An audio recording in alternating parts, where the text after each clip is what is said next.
லட்சுமி ராமகிருஷ்ணன் ஜீ தமிழ் ஒளிபரப்பிட்டு இருக்க சொல்வதெல்லாம் உண்மை அப்படிங்கிற நிகழ்ச்சி மூலமா ரொம்பவே பிரபலமானவங்க. அது மட்டும் இல்லங்க, அவங்க வெள்ளித்திரையிலும் ஜொலித்தவங்க. ஆரோகணம், நெருங்கி வா முத்தமிடாதே, அம்மணி போன்ற படங்களையும் இயக்குனாங்க. நல்ல கேரக்டர்கள் கிடைச்சா நடிக்கவும் செய்யறாங்க. சமீபத்துல சைமா விருது விழா நடந்துச்சு. அதுல அவருடைய சீட் கிட்டக்க நயன்தாராவோட சீட்டும் அமைஞ்சிருந்துச்சு. ரெண்டு பேரும் ரொம்ப நேரம் பேசி சிரிச்சிருக்காங்க. இந்த நிலையில லட்சுமி ராமகிருஷ்ணன் நயன்தாரா கூட ஒரு செல்ஃபி எடுத்திருக்காங்க. அந்த போட்டோவை தன்னுடைய ட்விட்டர் பக்கத்துல பதிவு செஞ்சு கூடவே ஒரு கமெண்டும் போட்டிருக்காங்க. அந்த கமெண்ட் தான் இப்ப திரையுலகம் முழுவதையும் பேச வச்சிருக்கு. அப்படி என்னதான் கமெண்ட் போட்டிருக்காங்கன்னு கேக்குறீங்க? நயன் கூட தான் இருக்கிற அந்த போட்டோவை போட்டு நாங்க ரெண்டு பேரும் அம்மா மகளா நடிச்சா எப்படி இருக்கும் அப்படின்னு ஒரு கேள்வியும் போஸ்ட் பண்ணியிருந்தாங்க.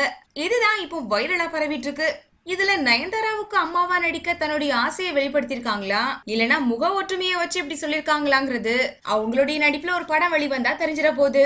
இதனால கோடம்பாக்கத்து இயக்குநர்களுக்கு தெரிவிப்பது என்னன்னா, நயன்தாராவும் லட்சுமி ராமகிருஷ்ணனும் அம்மா மகளா நடிக்கிறதுக்கு தயாராயிட்டாங்கோ. இந்த வீடியோ பிடிச்சிருந்தா லைக் பண்ணுங்க, வீடியோ பத்தின கமெண்ட்ஸ் போஸ்ட் பண்ணுங்க. மேலும் இது போன்ற தகவல் தெரிஞ்சுக்க எங்க சேனலை சப்ஸ்கிரைப் பண்ணுங்க. நன்றி.